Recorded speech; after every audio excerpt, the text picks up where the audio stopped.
Once there was a man, one man, a geochemist named Claire Patterson, known as Pat.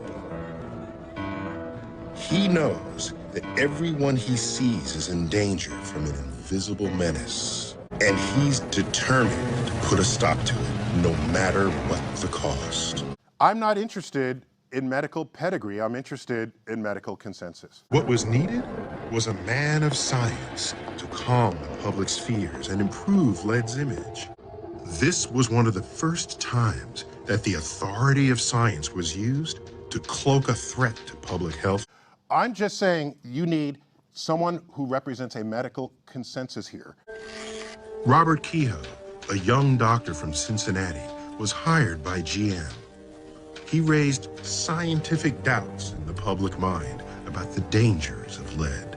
Because the individual scientist does not matter. One man, a geochemist named Claire Patterson. Because the individual scientist does not matter. Patterson had stumbled on the evidence for a mass poisoning on an unprecedented scale. The individual scientist does not matter. Everyone thought Patterson was a crank. The individual scientist Until one man does not matter. started to pay attention. Consensus. The man who figured out the age of the Earth was also responsible for one of the greatest public health victories of the 20th century. I'm interested in medical consensus. Vested interests still hire their own scientists to confuse the issue. In scientific consensus. But in the end, nature will not be fooled. What do we know about the vaccine today that we didn't know while we were all testing it in America, taking it?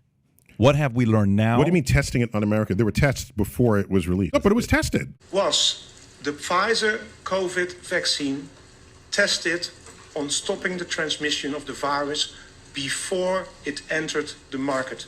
Did we know about stopping immunization before it entered the market? No.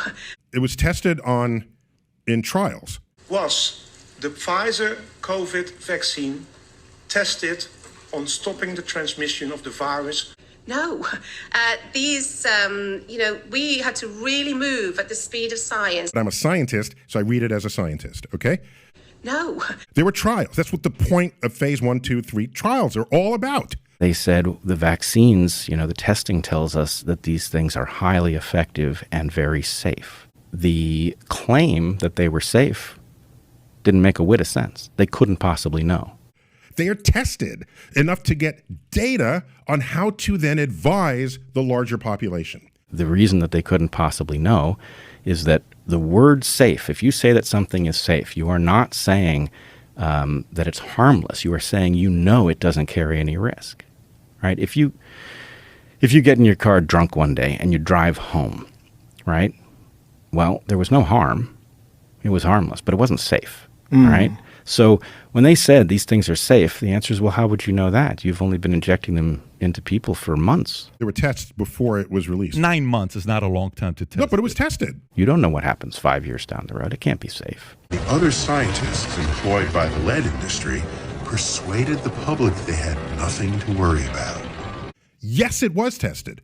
For you to say it wasn't tested is a gap. Was the Pfizer COVID vaccine tested? No. But in the end, nature will not be fooled. Just back! Hey, look at this! Look at Boston coming back! Did he fight for the life of Mike? I don't know, he got him again! Oh, nice uppercut! Mike Boston does it! Look at this! He's knocked Mike Tyson down for the first time in his career!